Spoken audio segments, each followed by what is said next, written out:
between Yaron and Andrew, and I'd like to exploit those differences now a little bit. And I think really, if we're being honest with each other, that the real difference comes down to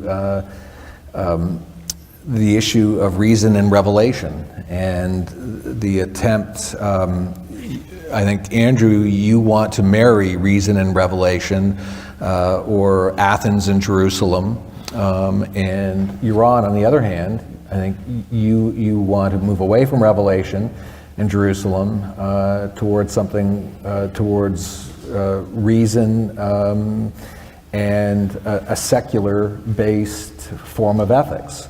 So can I get the two of you to now sort of just explain to us why you think reason and revelation must go together, and why you think that they can't? Marriage is too strong a word because they represent two very different sources of authority and of information. And one is revelation, inexplicable, comes to you, and the other is reason, which is inductive. And the truth is that humans need both. That we need our reason to navigate the world, but we're also aware in our world that we can't know everything, and that there are things that happen to us, life events, deaths, illnesses, and in the past, so many more completely unpredictable events that could upturn or overturn your lives, that you also need meaning. You need a structure for your life to understand, why are we born here and then die? What is the point of this impermanence? What is the point of this, this fragility? Now, Pascal had a beautiful expression.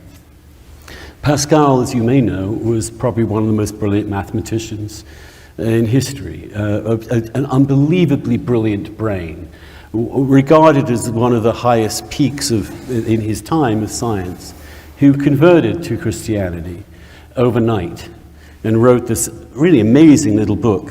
Well, he didn't really write a book, he just jotted down little things and thoughts he had and put them together, and never compiled them, but they were put together posthumously into a little book called the Pensées, Thoughts. And in it he just simply says the following phrase. In French it's l'usage et soumission de la raison, which is the use and submission of reason. That we use reason to figure out as much as we can figure out. But then there are things we will never figure out. And that's when we surrender to mystery. That's when we surrender to the fact that humans are fallible, that our brains are not as big as we'd like them to be, that we don't know as much as we think we know, that a certain humility in the face of the world and of death is the sanest point of view, and that ultimately that is what matters. Reason is what gets you through the day, and reason is what gets you to see, and the reason why they're related is because they're both, and have to be both, about truth. What is true? And the West is very, very interested in this. What is true? You don't have to believe that. You could just say, who has power? Which is what many people on the far right and the far left argue, which is it's all power. There's nothing to do with reason. There's no God. It's just human beings controlling other human beings. Well, the West has sort of said, when I say that, I mean, this is massive generalization. I'm talking through the years. The logic has run. No, reason can figure stuff out. Reason can show us things. It can't give us meaning, but it can give us a way to live and solve the immediate problems. But there is something about that. Every human life, we have a problem, we try and figure it out, we solve it. But guess what? As soon as we've solved it, another problem comes up. Think about it. So there is no end to this practical reasoning. It is what a philosopher I studied called the deadliness of doing. That's reason. It's deadly in the end. And what you want at some point is an ability to transcend that spiritually, psychologically, emotionally. And that's why all the great religions have always existed. And that's the contribution that Buddhism can make, and that Christianity can make, and Judaism can make, and Islam can make to making our lives worth something. That was too long enough. No, I'm doing my best. No, perfect. So I agree that it's all about truth.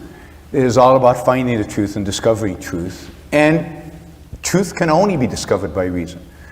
There is no truth through revelation. Revelation is completely arbitrary and subjective. And this is why the Jews and the Christians and the Muslims and the Buddhists all disagree on what that truth happens to be, and are quite willing to slaughter each other on occasion in the name of that truth, because indeed there's no way for them to really communicate those truths, because they're not linked to anything in reality. They're not provable by reason. They're just, my revelation is different than your revelation, so the only way for me to convince you, in quotes, is to use force against you. And much of those wars that are, and really the recognition of the disaster of war, the recognition of the horror of war, really enters Western civilization after the religious wars of the 17th century. You know, this is what motivates John Locke to write what he writes, and the Enlightenment to kind of recognize that there has to be something more than these futile religious wars,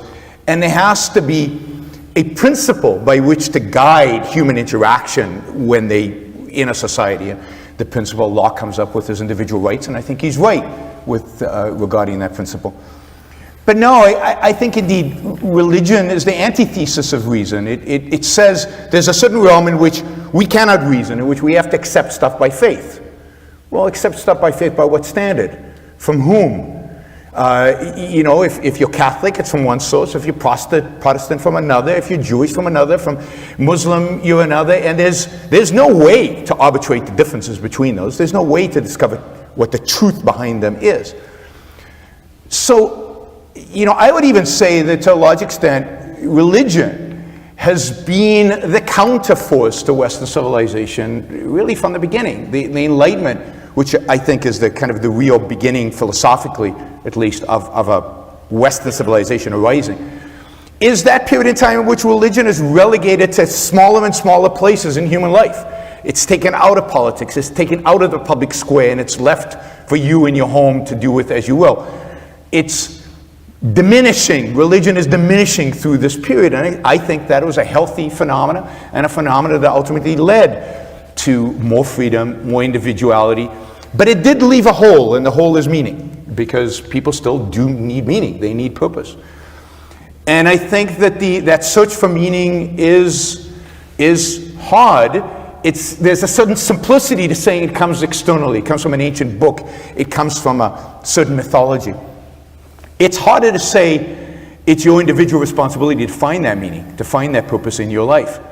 And here's some principles: to use your reason, to use that inductive ability that you have to find purpose, to find meaning. But I think that's the answer at the end of the day. It is up to you as an individual to find purpose and meaning in your life, to use your one tool of knowing reality, your one tool of discovering truth, to discover what your purpose should be in this life. And I think the ultimate purpose of your life is your own happiness. But again, all of that needs to be fleshed out and thought about in terms of what is happiness, and what does it mean to achieve happiness or to pursue happiness. What does it mean to have a purpose as an individual? But the only guide for us to really be doing any of that is our mind, is our ability to reason, our ability to think.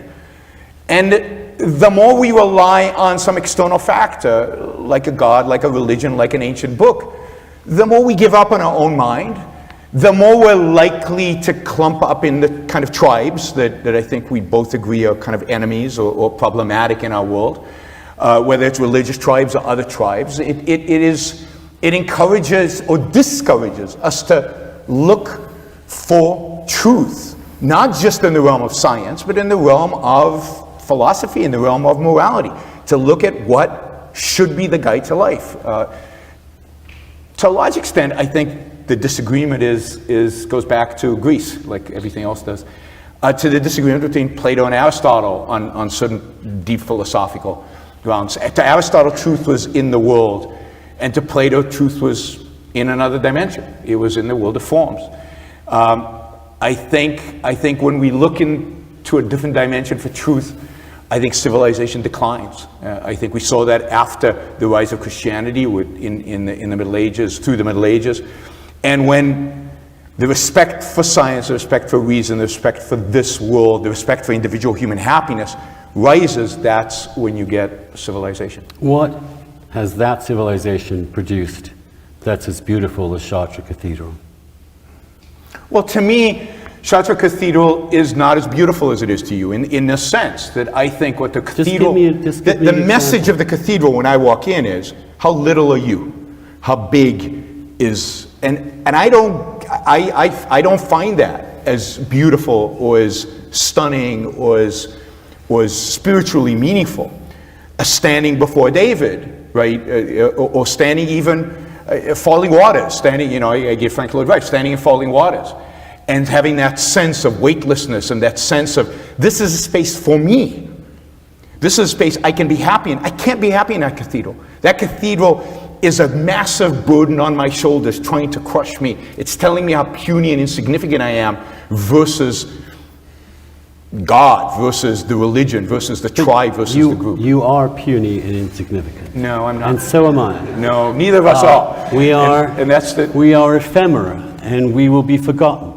What we need today, what I call the new intellectual, would be any man or woman who is willing to think. Meaning, any man or woman who knows that man's life must be guided by reason, by the intellect, not by feelings, wishes, whims, or mystic revelations. Any man or woman who values his life and who does not want to give in to today's cult of despair, cynicism, and impotence, and does not intend to give up the world to the dark ages and to the rule of the collectivist brute. Using the super chat, and I noticed yesterday when I appealed for support for the show, many of you stepped forward and actually supported the show for the first time. So I'll do it again. Maybe we'll get some more today. If you like what you're hearing, if you appreciate what I'm doing, then I appreciate your support. Those of you who don't yet support the show, please take this opportunity. Go to yaronbrookshow.com/support or go to subscribestar.com, Yaron Brook Show, and make a kind of a monthly contribution to keep this going. I'm not sure when the next